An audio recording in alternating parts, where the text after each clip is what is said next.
yung inilabas na pahayag ng ating Department of Foreign Affairs through Secretary Lazaro. Ito yung sa safe passage daw ng mga Ito na, bistado na ang mga animal. Anak ng kamuti, oh. Talagang tinarantado po tayong mga Pilipino, eh. Ito, budol na naman ho itong kanilang mga pautot. Mantakin mo ha, kamakailan. Anong sabi nila? Pinayagan di umano ang Pilipinas ng Iran na dumaan dyan sa Strait of Hormuz. Patay tayo diha. Pumalag po ang mga marino tungkol po riyan dahil wala pong official announcement ang Iran na pinayagan ang Pilipinas na dumaan sa Strait of Hormuz. Kaya nalilito ngayon ang mga marino. Ang gusto nila, magkaroon ng official announcement ang Iran patungkol po dito sa mga pinagsasabi ng official ng gobyerno, lalo na po yung Department of Foreign Affairs. Nakakalito. Kaya kasi yung iba, hindi ho daw pinapadaan eh. Pagkatapos po sinabi ng Palacio de Polvoro na okay na daw, nayari na, nalabo-labo na ho ito eh. Hanggang ngayon, wala pa umanong official announcement ang bansang Iran na ang Pilipinas ay pinayagan na po makadaan sa Strait of Hormuz. Merong lumalabas sa social media, mga piking balita, gawa-gawa ng mga bubonistang tanganista ni Bangag. Kaya magandang gabi po sa ating lahat. Palike po muna, pa-share, pa-subscribe, at pakipindot po ang inyong mga notification bell para lagi po kayong updated sa ating mga video. Bisdak Historiador, pangalawang YouTube channel po natin. Okay, pag-usapan po natin itong Strait of Hormuz passage para sa Pilipinas na pinalagan po ito ng mga marino. Mahalaga pong malinaw po ito eh. Ako hindi po ako marino, so wala akong alam patungkol po dyan sa mga vessels na yan. Pero marami pong mga marino na binatikos at kinikriticize itong announcement ng Department of Foreign Affairs na umano'y meron na po tayong libreng passage dyan sa Strait of Hormuz. Pero bago po ang lahat, pakinggan natin muna itong pinalabas ng mga mainstream media. Ano ba kasi ang nangyayari? Ito po, nagkalat po ito ngayon eh. Pati tayo, nabudol tayo dito ha. Iran will allow the safe transit of Philippine-flagged vessels and all Filipino seafarers through the Strait of Hormuz following high-level talks ordered by President Ferdinand Marcos Jr. Foreign Affairs Secretary Maria Teresa Lazaro discloses she had a very productive phone conversation on Monday, Thursday with Iranian Foreign Minister Saeed Abbas Araghchi to discuss stronger bilateral cooperation on all fronts. In a statement, the Department of Foreign Affairs says Iran assured Lazaro that it will allow the safe, unhindered, and expeditious passage through the Strait of Hormuz of Philippine-flagged vessels, energy sources, and all Filipino seafarers. Lazaro says the positive development was vital for the Philippines as it would ensure the safety of Filipino seafarers operating in the Middle East and help secure the country's energy supply. Moreover, the DFA says Manila and Tehran have also reaffirmed their commitment to maintaining excellent relations and achieving lasting peace through continued dialogue and diplomacy. The development places the Philippines among the Asian countries allowed by the Iranian government to pass through the Strait of Hormuz. Lazaro's call with the Iranian foreign minister came a day after she and Energy Secretary Sharon Garin met with Iranian ambassador to the Philippines, Youssef Ismail Zadeh, on Wednesday. Under Marcos's directive, Manila requested Tehran to formally designate the Philippines as a non-hostile country to ensure the safe passage of Philippine-bound ships through the Strait of Hormuz. According to Palace Press Officer Claire Castro, the Department of Energy is finalizing the necessary details for the immediate transmission of information on the concerned vessels following the meeting with the Iranian ambassador. Puta, trending agad yan, di ba? Pati si Claire Castro, okay.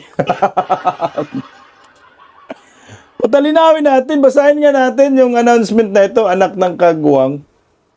Yan po yung yan po yung pinost ni sa Department of Foreign Affairs na nakapagtataka kasi kahit mismong hinanap ko po yung Iran Embassy, no, na may post ba sila patungkol po diyan? Wala, anak ng kamote eh. Kaya dito tayo magka-problema.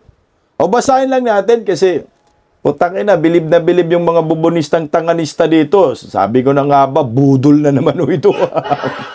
Okay, ito po yung pinost sa Department of Foreign Affairs. Kasi ang labo, sabi, Manila, April 2, 2026, Foreign Affairs Secretary Maria Teresa P. Lazaro had a very productive phone conversation today with the Iranian Foreign Minister. Akala ko ba naman yung parang nag-meeting talaga ba doon? Nagkaroon ng dialogue, nagkaroon ng agreement? Hindi pala. Phone conversation. Nagago na. His Excellency Syed Abbas Araghchi to discuss stronger bilateral cooperation of all fronts. Pungkol to, pungkol. Oh. During the call, the Iranian Foreign Minister assured the Secretary that Iran will allow the safe, unhindered and expeditious passage through the Strait of Hormuz of Philippine flag vessels. Dito tayo magkalitsi-litsi. Philippine flag vessels daw. Energy sources and all Filipino seafarers. Philippine flag vessels. Ang tanong, meron ba tayong ganun? Putang ina, budol, no? And all Filipino seafarers. So, ibig sabihin, pag ikaw, Pinoy ka, pasok ka dyan. Pwede kang dumaan. Ang problema, yung mga Filipino seafarers, ay putang ina, kung Amerikano dyan, ang may-ari ng barko, tapos ang mga pahinante, mga seaman, marino ay Pilipino, makakadaan kaya? Panginoon, ito na yung malabo na nangyayari. Ito pa. Secretary Lazaro noted that this positive development is vital for the Philippines as it will not only ensure the safety of Filipino seafarers operating in the area but will also help ensure energy security for the country. Ang problema nga ho, wala po tayong Philippine flag vessels eh. O ito. Given that the Philippine imports the majority of its energy requirements from the Middle East, this assurance from Iran will greatly facilitate the steady delivery of critical oil and fertilizer supplies to the Philippines. The call concluded, meron daw conclusion with both sides reaffirming their commitment to maintaining excellent relations and achieving lasting peace through continued dialogue and diplomacy. End. So ito maliwanag na phone call lang. So hindi ho talaga nagkaroon ng bilateral talks. Alam mo pag mga ganyan, phone call ba? Hindi po pwedeng magtiwala tayo dyan dahil kailangan may kasunduan, kailangan may black and white. Na pinahintulutan po tayo. Wala palang ganun. Kaya nalilito yung mga seafarers dito. Balik tayo doon sa flag Philippine flag vessels. Pinalagan po yan ng mga marino. Putang ina, ito maliwanag na pambubudol. Meron akong nakita sa comment section. Ang sabi po, narito. Ayan. Sabi po, post niyang Philippine Star, may comment, no toll fees to Philippine flag vessels in Strait of Hormuz, says DFA. Eh, ang problema nga, oo nga, walang toll fee. Eh, sabi nga ng marino, sabi ni si Christian, sabi niya, sa tagal ko ng pagbabarko, wala pa ako nakasalubong na Philippine registered flag na barko kahit sa, ano yan, AIS. AIS dry, ano yan? Dry bulk o tanker. Putang ina, budol nga, no? No toll fee nga. Kasi wala naman tayong tinatawag na Philippine flag vessels. Ito yung palaisipan. So ito ay maliwanag na pambubudol para ho sa akin kasi dito pa lang Philippine flag vessel, wala pala tayo eh. Puta, tag-inumin papayagan daw sa Strait of Hormuz. So ginagago nga tayong mga Pilipino. So merong isang dating kongresista na kwestiyon na abogado, ang sabi niya, ito meron ba talagang mga barko o tanker ang Pilipinas na nagbabiyahe passing the Strait of Hormuz? Kailan pa ba tayo nagkaroon ng mga barko o tanker na dumating dyan? Ito na ho yung malaking problema natin. So ito ay maliwanag na pambobodol. Bago ko po pasalitain yung isang kapitan na marino, linawin po natin kung meron ba talagang Philippine flag vessel ang Pilipinas. Ito po yung na-search po natin eh. Ito yung sagot, no. Wala, no. Ang Pilipinas ay walang sariling nakatalagang barko ng krudo na regular na dumadaan sa Strait of Hormuz. Paano ho tayo nakakuha ng krudo? Halos lahat ng krudong langis ng Pilipinas ay inaangkat mula sa ibang bansa. Ang pag-aangkat sa ibang bansa, ang pag-aangkat na ito ay ginagawa ng mga pribadong kumpanya ng langis. Hindi ho ng gobyerno. So anong ibig sabihin nito? Wala po tayong Philippine flag vessel. Kabilang ang mga pangunahing kumpanya ay ang Petron Corporation, Philippine Shell Petroleum Corporation, Chevron Philippines. Sino ang mga may-ari ng mga tanker na ito? Karaniwang dinadala ang langis gamit ang mga pandaigdigang kumpanya ng pagpapadala. Mga tanker na inuupahan, chartered tankers, na kadalasan ay hindi pag-aari ng Pilipinas. May tanker dumadaan papunta sa atin, pero hindi naman pagmamayari ng Pilipinas, so hindi po ito may tuturing Philippine flag vessels, anak ng kagwang kabudul-budulan tong hinayupak na ito. Ang mga barkong ito ay nagdadala ng krudo mula sa mga bansang nasa gitnang silangan, tulad ng Saudi Arabia. Ang Saudi Arabia ay bawal makadaan sa Strait of Hormuz. Na yan ay nagdadala ng langis papuntang Pilipinas. United Arab Emirates, bawal din. Putangin ng budol, no? Kuwait, lalong bawal. Madalas dumadaan ang mga ito sa Strait of Hormuz. Ito pa, dagdag pa. Anay, nagkamuti na to. Budol nga. Nawala ako, yawards. Teka lang ha. Para mas malinaw, mas May dumadaan may dumadaan bang barko sa Pilipinas, Pilipino roon? Walang kilalang grupo ng mga tanker sa Strait of Hormuz, ha? May dumadaan ba na Philippine flag vessels doon sa Strait of Hormuz? Ang sagot, wala. Walang kilalang grupo ng mga tanker ng krudo na nakarehistro sa Pilipinas na nakatalaga sa rutang ito. Kahit may mga Pilipinong tripulante sa barko, nakaraniwan sa buong mundo na, ay kadalasan ang barko ay nakarehistro sa ibang bansa. So hindi po ito Philippine flag vessel. Flag of convenience.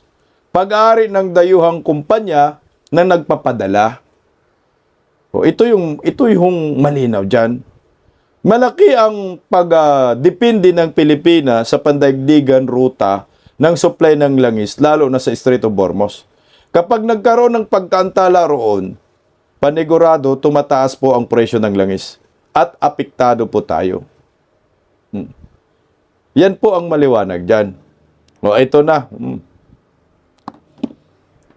So, ito ay budol.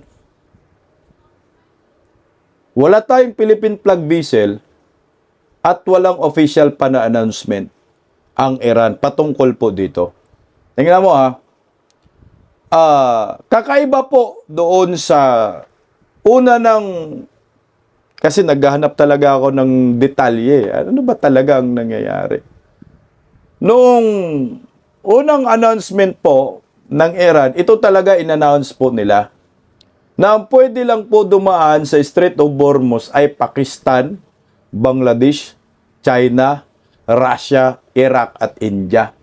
In-announce po nila yan. Legit na pwedeng dumaan. Ang Pilipinas hindi kasama dyan.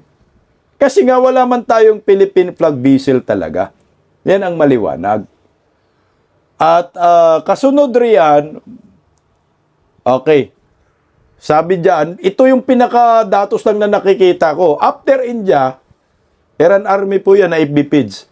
Pakistan now, Malaysia, ships are also allowed to pass Strait of Hormuz. So yung Malaysia, pinayagan din. So wala ho tayo dun. Ito, Iran allows more than 20 Pakistani ships to pass through Strait of Hormuz safely. So ina-announce po nila. Pero, yung ipinagmalaki ni Bongbong Marcos na tayo daw ay pwede nang dumaan ay isang pambubudol. Kaya pinalagan po ito ng mga marino. Yan ang maliwanag dyan. Hindi daw malinaw ho sa kanila. Ano ho ba ang tamang announcement? Meron ba? Ano bang requirements? Kasi nalilito ho sila eh. Ito po yung Marino PH. Ang sabi ng Marino PH, seafarers are seeking clarification after the DFA announced ship passage in the Strait of Hormuz. Reports indicates routes remain unsafe due to the sea mines. Iran allows transit only for approved vessels. Utang ng Pilipinas hindi man kasama kasi wala tayong Philippine flag vessels eh. Mixed cruise ships add uncertainty as no direct confirmation from Iranian authorities has been issued. So ito na labo-labo na ngayon. So ito medyo mahaba po yung post ng Marino PH. Tagalogin na lang natin. Pinag-translate ko para maintindihan ng karamihan. Ang sabi ng Marino, humihingi ng linaw ang mga seafarer sa pahayag ng Department of Foreign Affairs sa gitna ng masalimuot na sitwasyon sa Strait of Hormuz. Maraming seafarer ang ngayon ay humihingi ng malinaw na gabay matapos sabihin ng Department of Foreign Affairs na ang mga barkong nakarehistro sa Pilipinas, mga kargamintong enerhiya at mga Pilipinong seafarer ay pinapayagan makadaan ng ligtas sa Strait of Hormuz. Gayunman, ayon sa mga ulat, mula sa mga nasa lugar na natiling masalimuot, ang sitwasyon sa aktual na kalagayan. Ang karaniwang Traffic Separation Scheme o TSS tinawag ho nila ay sinasabing naapektuhan ang mga mina sa dagat at banta ng pasabog. Yun yung landmines, no? Parang ganun, no? Kaya nagiging hindi ligtas ang mga normal na rutang dinadaanan ng mga barko. Dahil dito, teka lang, sinasabing nagtatag ang mga otoridad ng Iran ng alternatibong daanan para sa paglalayag. Tanging ang mga barkong nabigyan ng pahintulot lamang ang maaaring gumamit ng rutang ito. So meron silang parang ibang rutang ginawa na nagdulot ng mas maraming katanungan mula sa mga ship operator, official at tripulanteng naghahanda na dumaan sa lugar. Isa pang isyo na itinataas ay tungkol sa mga Pilipinong seafarer na nagtrabaho sa mga barkong may halong nasyonalidad ng tripulante. Maraming barko ang may multinational crew, kabilang ang mga mamamayan mula sa bansang kalyado ng United States. Patay ka diha. Yun nga yung sinabi ko eh. Pag ikaw kalyado ka, dali ka dito, ng Amerika, hindi ka pwede. O, ito. Sa ilang kaso, kahit may mga Pilipinong tripulante sa barko, maaari pa rin husgahan ang barko batay sa bandila nito. Kasi hindi mo po pwedeng lagyan ng watawat ng Pilipinas ang watawat ng Amerika. Oy! Ba't tumunog? O, ito. Ama. May-ari, operator, kargamento o kabuang kaugnayan nito. Sa kasalukuyan, wala pang malinaw na pampublikong kumpirmasyon mula sa Iran na tuwirang sumusuporta sa pahayag ng DFA. Dahil dito, maraming seafarer at mga sektor ng maritime ang patuloy na naghihintay ng formal at detalyadong gabay.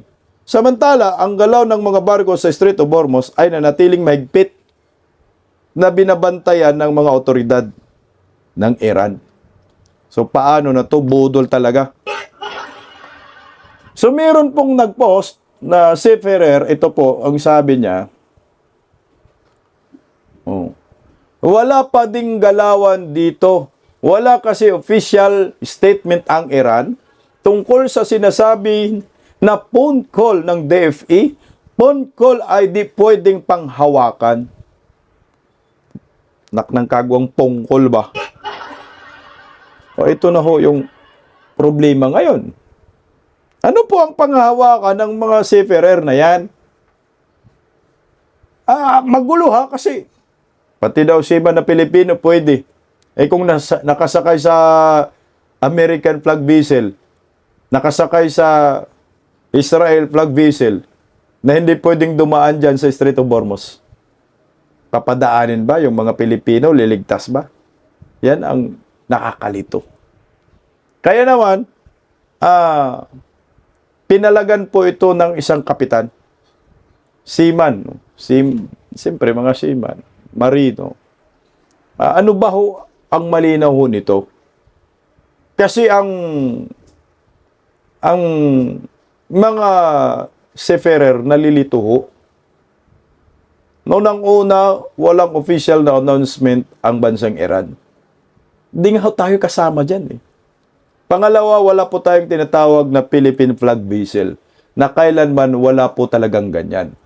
So ito maliwanag ay pambubudol na naman. Pakinggan po natin yung isang kapitan sa kanyang rant sa social media. At mukhang galit din po ito kay Tulfo. Narito, pakinggan po natin si Sir. Okay, sambayan ng seafarers. Today, talakayin natin yung inilabas na pahayag ng ating Department of Foreign Affairs through Secretary Lazaro. Ito yung sa safe passage daw ng mga Filipino seafarers sa Strait of Hormuz now. Including daw ang lahat ng seafarers kasi all seafarers yung nakalagay dun sa pahayag. So, gusto man nating paniwalaan, parang hindi yata doable. Kasi hindi ganon na nag-usap lang kayo ng ano ng ambassador okay na.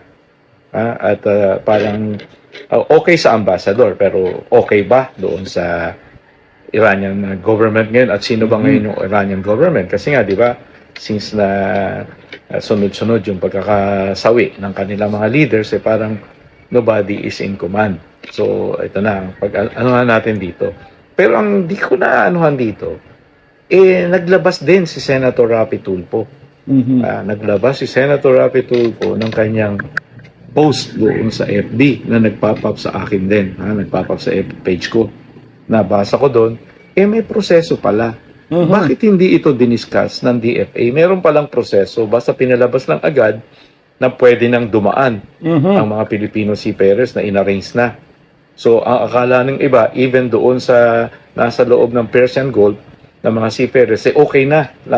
Nasa ibang nasa sila nasa foreign flag vessels kasi nga, sabi, for all seafarers, pwede nang dumaan Oo, kaya nga, ayun, umasa yung mga pobre na oo nga, pwede na pala. Pero hanggang ngayon, wala pa daw.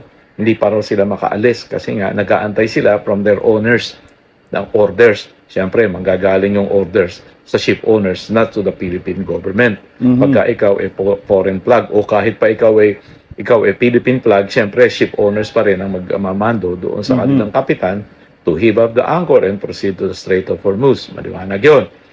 Pero dito, meron palang proseso na hindi naman sinama doon sa kalatas o doon sa pahayag Announcement. ng DFA. At idiniscuss ito personally yata kay Senator Rapi Tulfo. Kaya lumabas dito na bida-bida na naman tayo dito.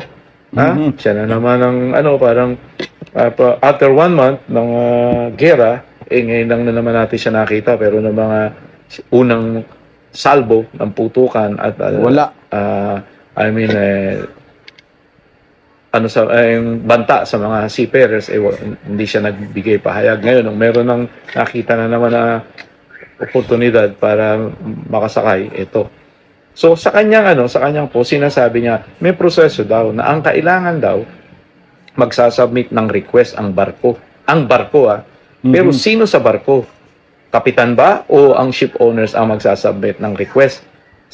Take note, DOE, Department of Energy at Marina. Okay na sana yung Marina dahil siya although regulatory body rin yung DOE, silang dalawa, pero mas may bigat yung Marina kaysa sa DOE who has nothing to do with seafarers. O sa barko, I do not know, pero sa seafarers, wala siyang pakialam. Kaya nga, bakit ito nadamay na naman? Nasama na naman siya dito sa usapan. Inikot. After sa DOE, magsasubmit daw doon ng request, dadalhin din sa DFA. At yung DFA dadalhin sa Iranian Embassy at ang Iranian Embassy isasabit sa kanilang gobyerno yung request. So, ibig pala sabihin, hindi pa yun sure kung papayagan. Hindi pa sure yun. Okay, so medyo magulo nga, no? Yung announcement ng DFA, ang sabi daw, pinayagan, pero walang official na announcement. Pero sa post ni Rapi Tulfo, may mga requirements daw. So ito pambubudol talaga. So siya po si Edgar Flores, kapitan po ito, Navigator International Maritime Training and Association Center Incorporated. Ayan. At nakikita ko sa Marino PH, ito daw yung mga requirements. Ayan, Vessels intending to transit the Strait of Hormuz are required to submit the following information to Iranian authorities for clearance. Pangalan ng crew, nationalities, position, cargo details, full manifest, bill of lading, voyage plan, last port, next destination, intended route, vessel identity, tapos IMO number, flag state owner operator, destination and routing confirmation, clearance, authorization prior to transit. EIS must remain active to consistent for monitoring. Putang ina, anak ng kagwang, ang daming requirements. So ngayon, ibibigay yan sa Department of Energy. Tapos ibibigay sa DFA. Tapos ibibigay sa Iran. Yung tawag yun, yung ambassador. Tapos ibibigay sa pinakagobyerno ng Iran. So, anak ng kagwang, budol nga. Kasi pagbigay dun sa Iran. Kunyari, nag-comply ka ng mga requirements, putangin, ang dami, no? Pagbibigyan ka ba ng Iran? Sabihin na natin, oy, Pilipino to. Approve ko na sana, kaso yung barko, Amerikano. Oy, Pilipino to, kaso yung plug vessel, Amerikano. Okay na sana. So, hindi naman po pwede ang Pilipinas ay tatawid, maglakad sa dagat. Kailangan may kasamang barko. Eh, putangin, ang problema nga, kasi yung barko, ang nagmamayari, Amerikano. O digmaan man. Amerikano versus Iran, putangin na, useless din. So, malabo. So, again, ito ay maliwanag na pambubudol na naman. Kasi nga, kung totoong pinadaan na ho tayo dyan, kung kailan nagsabi na padadaanin, anak ng kagwang, ang presyo ng langis, magsitaasan lalo. O ang gas, ang gasolina, 120 na per litro. Tapos yung krudo, 170 per litro. Putang inumin mo, bangag, budol talaga. So, hindi po totoo.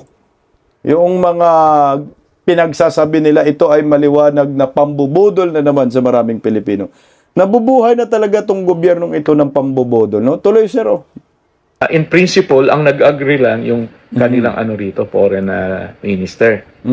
Pero hindi pa yun sure. Hindi pa official. Kaya nga dapat yun hindi muna meron Announce. sana responsibly nagtanong din yung mga media. Yung mga media rito sa atin, yung mainstream media na naglabas nitong na to sa kanilang mga newspapers at saka balita.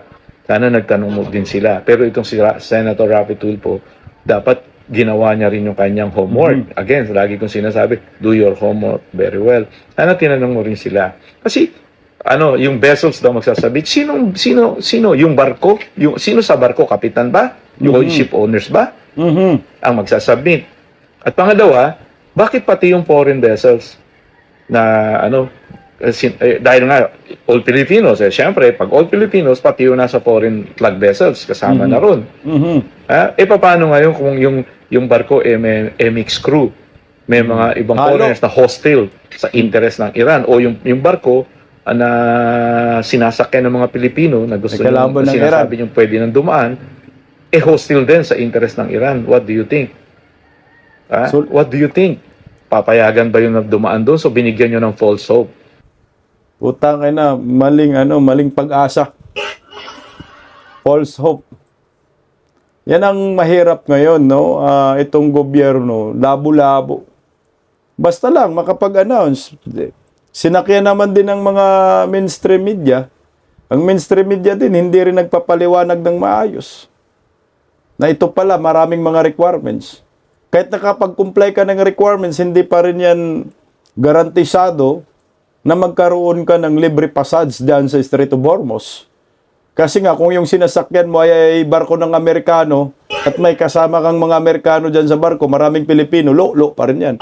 At sino magbibigay ng requirements? Yan ang malaking tanong. Hindi naman po pwede mag-submit ng requirements ang kapitan. Putang, ang may-ari talaga ng barko. Ang plug vessels ng barko. Kanino ho yun? Amerika. Putang, los. Wala rin. Tuloy po, sir. False hope yung mga Pilipinong nasa foreign flag. Pero yung Philippine flag, it's up to you. Kasi Philippine flag, meron kayong karapatan. Pero itong sa foreign flag, you do not have any responsibility for them. Although may Pilipino on board. Pero hindi nyo sila pwedeng sabihin na kasama sila doon sa direktiba na inilabas nyo o doon sa kalatas na nilabas nyo. Foreign flag yun. Paano kung yun ay hostile sa interest ng Iran? Papayag ba? So, parang binigyan nyo lang ng false hope yung mga Pilipino doon. In short, it's too good to be true. It's too good to be true. Kasi, may involved dito, syempre, yung flag state din ng na yon. They are responsible for that as you are responsible sa Philippine flag vessel. Kaya, Senator Rapi Tulfo, magpa-imbestiga ka na agad-agad. Tanungin mo yung paano ipapatupad yun, hindi yung sinakyan mo agad na hindi mo alam na hindi yun, some of those ano na yun are not doable. Doable yung Philippine flag at saka yung mga barko natin na carrying this energy sources. Pero not do sa all Filipino, ang dami nun. Ilang nationality yung nandun sa barko nila kung meron man. So sana kahit nga full crew pagka kunyari na full crew sila pero yung barko is owned by ship owners na hosted sa Iran, papayagan ba dumaan yun? Hindi pwede. Kaya ayusin nyo Senator Rapi Tulfo, wag yung papel ng papel. Okay, so at sa media rin sana tanungin nyo rin regarding this issue. Okay, Putang ina, no? Alam mo ho, nakakatakot ho ito kasi nga, kunyari, nagiging kampante itong mga crew ng mga Pilipino sa vessels na yun, no? Oy, all Filipino tayo. Pwede tayong dumaan, sabi ng Department of Foreign Affairs. Ito yung mga requirements natin. Tapos pala, yung barko nila, pag may-ari ng kano, o kahit hindi kano, basta ibang bansa na hindi ka pwedeng dumaan dyan, pero sila all Filipino, putang na, pagdaanin nyo dyan, idibombahin kayo. Full Filipino kayo, pero yung barkong sinasakyan ninyo, hindi po pwedeng dumaan. Again, malabo. Yung announcement ng Department of Foreign Affairs, hindi malinaw. Yan po ay nagdudulot ng pagkalito at panganib po sa mga seafarers na dumadaan sa Strait of Hormuz. Yung sinasabi ni Philippine Flag Vessel, wala po tayong ganun. Dapat nakatutok sila doon sa mga Pilipinong seafarer. Ano po ang gagawin nila? Kasi wala tayong Philippine Flag Vessel. Pag dumadaan yung barkong pinagtrabahuan nila, na ang nagmamay-ari ay Americans or ibang lahi na hindi pwedeng dumaan sa Strait of Hormuz. Yan ang isa sa pinaka dapat linawin. Kasi kung nilabo-labo na ho tayo dito, ay putang ina, ito ay for optics lamang. No? Ang nakikita ko, ito ay pangbobodo lamang. Kaya nga po binatikos ni Libby Baligod, yung announcement, ang sabi ni Baligod dyan, then, what's the fuss about emergency energy power and rising the fuel prices? Unimpeded passage should resolve these issues and we should now go back to pre-conflict pricing unless this is another lie. Ito ay kasinungalingan nga kasi nga nung pag-akala natin talagang nag-uusap ba ng bilateral talk, sarap-harapan, di ba? Phone call. So, panibagong pambubudol. Panibagong optics, sarswila para sabihin lang may ginagawa. Pero ang katotohanan ay kalukuhan lamang. Yan ang mahirap dito sa gobyernong ito. Sanay mambudol. Yung mga mainstream media rin, announce dito, balita doon, balita dito. Iran assures safe passage for Philippine-bound ships. Isipin mo, ang tindi ng balita na yan Iran talaga, sinabi daw ng Iran. Pero ito, phone call, na walang kasiguraduhan, walang agreement, walang black and white, walang official announcement. Pero itong mga bayarang media sa Pilipinas, pinapakalat ho ito. Kaya nga nagulat nga ho ako pagkatapos mag-announce ang ganito. Ay putang ina, sumipa naman ang presyo ng langis. Meron namang sinasabi na mga, di umano'y, nakadaan na daw yung mga Filipino seafarers daan sa Strait of Hormuz. Putang ina, talagang mga fake news talaga, naglipana, no? Kaka-announce lang, may pinapadaan, wala kang official announcement, nag-announce ng DFA. Mismong Iran, wala silang announcement. Mismong mga FB page ng mga Iran military, pinapakita ko, wala silang announcement. Pero yung Malaysia, pinahintulutan, in-announce po nila. India, pinahintulutan, in-announce po nila. Pero ang Pilipinas, utangin na, sarili lang natin, in-announce natin. Yan ang maliwanag na pambubudol na naman. Wala na. Matatapos na lang ang gobyernong bangag sa pambubudol. Hanggang yan lang talaga ang kanilang araw-araw na pambubudol. Wala naman, tangina, ito na naman. Wala naman talagang official statement. Sige nga, kayong mga bubunistang tanganista na lagi dito sa Bisdak Pilipinas ng Tutros, ipakita nga ho ninyo na merong napumayag ang Iran na pwede nang dumaan ang Pilipinas. Ayan nyo, yung bangag nyong amo, nakangiwi yung panga. Sige nga, wala namang announcement ang Iran. Ang nag-a-announce yung DFA, pambubudol nga ho. Sige, maglabas kayo DFA ng official announcement ng Iran. Ng Pilipinas, mga Pilipino seafarer ay pwede nang dumaan dyan. Yung Philippine flag vessels na lang, wala tayong ganun eh. Walang pagmamayari ang gobyerno ng ganun dahil pribadong kumpanya, inaangkat natin yung langis. Sa ibang bansa, sila yung nagdadala. So yung barkong dumadaan dyan sa Strait of Hormuz, hindi po ninyo matatawag yan na Philippine flag vessel. Dahil ang nagdala ng langis dyan ay ino-orderan mo sa ibang bansa. Kuwait. Di ba? Saudi. Yun yung uni-orderan natin. So pag dumaan sa Strait of Hormuz, hindi yan pwedeng sabihin Philippine flag vessel kahit yung karga ng langis ay papunta sa Pilipinas. Yan pa rin ay pagmamayari ng ibang bansa. So makakadaan ba ang Kuwait? Makakadaan ba yung Iraq, Saudi Arabia dyan? Hindi. So anong mangyayari? Ayan, bumbahin ng Iran. So walang langis na darating sa Pilipinas. Magkakalat sa Strait of Hormuz. So ito ay panibagong pambubudol, sarswila, optics, para sabihin may ginagawa ang gobyernong Marcos sa patuloy na pagtaas ng presyo ng langis. Huwag nyo na pong utuin ang mga Pilipino. Marunong na rin po ngayon ang mga Pilipino, lalo na ngayon may mga political vloggers, talagang makukontest po kayo.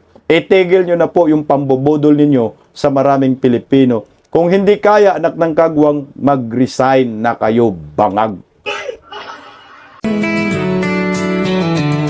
Pagising sa umaga, tanghali at gabi, nakikita ko ang post niya, ang hapdi. Paano nga ba to? Di ako makatanggi.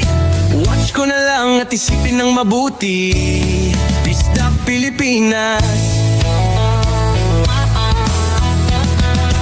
Bisdak, tinig ng katotohanan. Sa bawat vlog may laban sa kasinungalingan. Mulat ang mata, gising ang masa.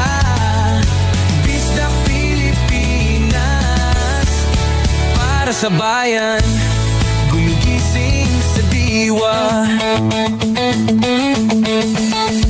Sa likod ng kamera, tapang ang dala, walang sinasanto kung mali ang gawa. Hinay-hinay, pero palaban. Boses ng tao sa digital na labanan. Bisdak, tinig ng katotohanan. Sa bawat vlog may laban sa kasinungalingan. Mulat ang mata, gising ang masa. Bisdak Pilipinas, para sa bayan, gumigising sa diwa.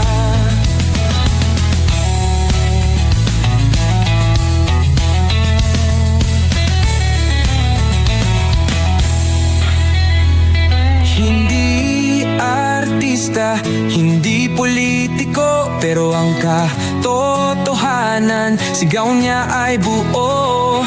Sa YouTube o Facebook man siya makita, may aral ka pa rin, may uwi sa bawat salita.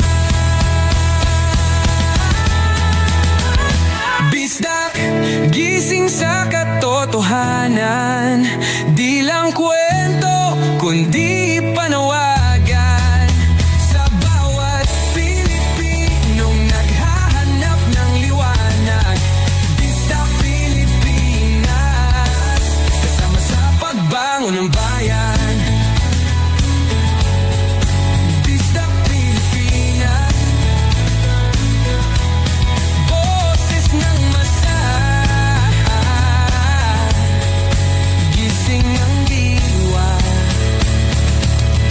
ilog mo, may pag-asa.